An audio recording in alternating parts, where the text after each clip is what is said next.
नहीं, दो बात मैं कहना चाहता हूं। एक तो ये 10 साल के बाद चुनाव हो रहा है, ये मैं हर जगह सुन रहा हूं और मुझे लगता है इसमें सच्चाई नहीं है। 2014 में चुनाव हुए थे और कायदे से 2019 में होने चाहिए थे। 18 तक सरकार चली, 18 में सरकार भंग हो गई। उसके बाद राष्ट्रपति शासन लागू हुआ। मुझे लगता है कि ये जो कहा जा रहा है कि 10 साल बाद चुनाव हुआ, ये अर्ध सत्य है कि बिना डिलिमिटेशन के चुनाव नहीं हो सकता था। तो भारत के गृह मंत्री जी ने देश की संसद में 6 अगस्त को कहा था, उन्होंने कहा था कि delimitation first, then assembly elections and then statehood at appropriate time. वो टाइम कब तक आ जाएगा? क्योंकि ये एक बड़ा मुद्दा बनने वाला है कि पूर्ण राज्य का दर्जा कब हासिल होगा जम्मू कश्मीर को।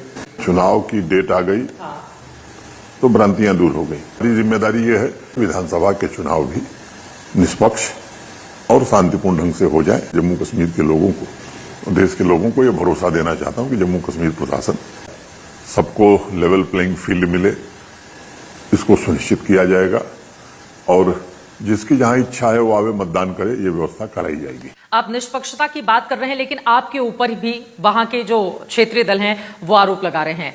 चुनाव के ठीक पहले अचानक से 200 अधिकारियों के तबादले कर दिए गए, इसके पीछे का मकसद क्या था? मैं ये बात कहना चाहता हूं कि इलेक्शन डिक्लेयर होने के पहले जम्मू कश्मीर प्रशासन अपने विधिक अधिकारों का प्रयोग करते हुए 15 अगस्त को ट्रांसफर किया था। लिस्ट हमारी पहले भी बन गई थी, नॉर्मली ये ट्रांसफर सीजन था, लेकिन एक विचार यह है कि 15 अगस्त का फंक्शन हर जिले में होगा। डीसीएसपी अगर बदले जाएंगे तो ये उचित नहीं होगा उनके 2-3 दिन पहले बदलने का, इसलिए वो 15 की शाम को लिस्ट प्रकाशित की गई। इसलिए मुझे लगता है कि ये अनावश्यक मुद्दा बनाया जा रहा है। उमर अब्दुल्ला हो, फारूक अब्दुल्ला हो, महबूबा मुफ्ती हो, तमाम पार्टियां ये सवाल खड़े कर रही हैं। आप बीजेपी को लेकर पक्षपात करना चाहते हैं, इस वजह से ये इसका मतलब वो ये कहना चाहते हैं कि अब तक जो अफसर लगाए थे हम उनकी मर्जी से लगाए थे। तब तो बीजेपी के लोग आरोप ये लगा सकते हैं कि साहब अब तक आपने उन्हीं लोगों के अफसरों को लगा के काम चलाया है। क्या ये आप कहना चाहती हैं? आप मकसद क्या बताना चाहेंगे, क्या रहा मकसद?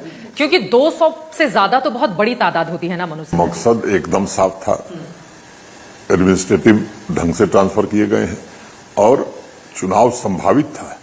इस दृष्टि से भी चुनाव आयोग के कुछ निर्देश हैं कि कोई अधिकारी अगर कहीं पर 3 साल से है, होम डिस्ट्रिक्ट में है, कई निर्देश हैं, उन निर्देशों को पालन करते हुए चुनाव के पहले ट्रांसफर करना ये प्रशासन का लक्ष्य था, वो कर दिया गया।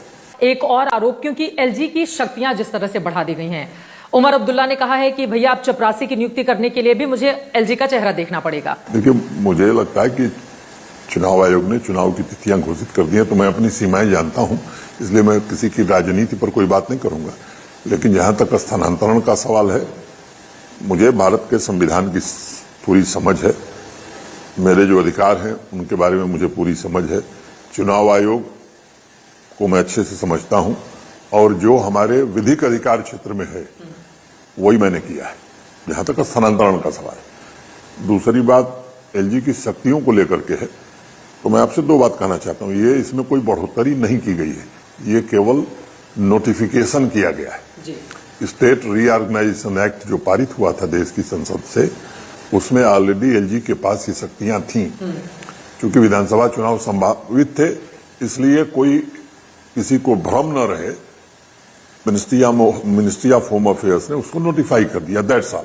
तो यही बताने की कोशिश की गई है ना कि सरकार किसी की भी बने, आना पड़ेगा एलजी के द्वार पर ही। नहीं, ये ऑलरेडी पहले से संघराज्य क्षेत्रों में यूटीज में है और ये कोई नई चीज नहीं बनी है।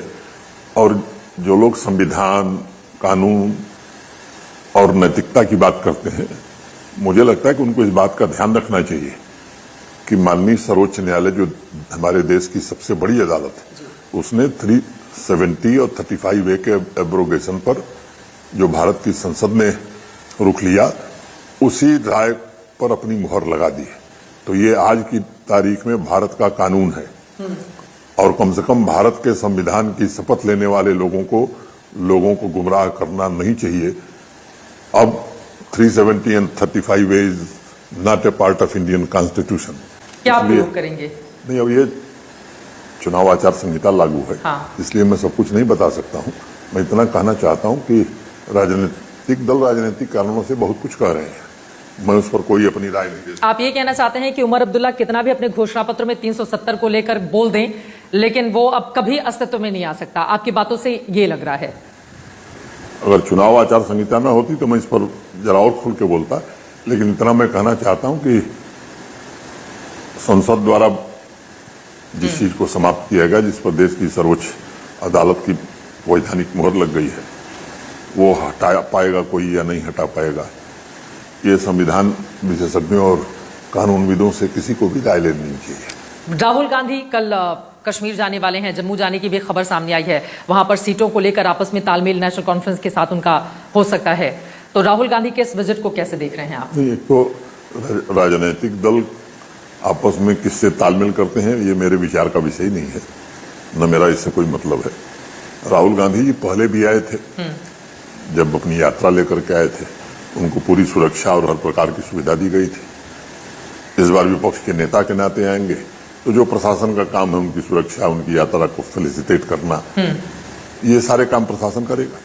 मैं आ जाती हूं महबूबा मुफ्ती के बयान पर, वो फिर से कि आपकी शक्तियां बढ़ा दी गई हैं। उन्होंने कहा है कि बिल्कुल विधानसभा की ताकत खत्म करके नगरपालिका जैसी स्थिति इन लोगों ने बनाकर रख दी है और वो इसको लेकर लगातार घेर रही हैं आपको।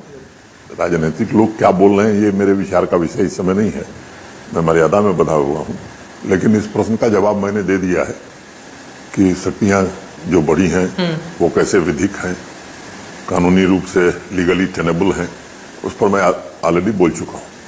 बार बार आपके ऊपर राजनीतिक दल, चूंकि अब चुनाव नजदीक है, इस वजह से ये आरोप और ज्यादा बढ़ जा रहे हैं कि भारतीय जनता पार्टी के लिए कहीं ना कहीं फेवर वाला काम किया जा रहा है। हमने लोकसभा चुनाव के दौरान देखा कश्मीर में आप लोग इतने कामकाज गिनाते हैं, लेकिन बीजेपी कश्मीर की किसी भी सीट से चुनावी मैदान में नहीं उतरी, जम्मू से ही जैसा कि वो लड़ती हुई चली आ रही है। तो इस बार विधानसभा में क्या ये माना जा सकता है कि भारतीय जनता पार्टी आएगी मैदान में? ये फैसला भारतीय जनता पार्टी को करना है कि भारतीय जनता पार्टी कहां लड़ेगी कहां नहीं लड़ेगी।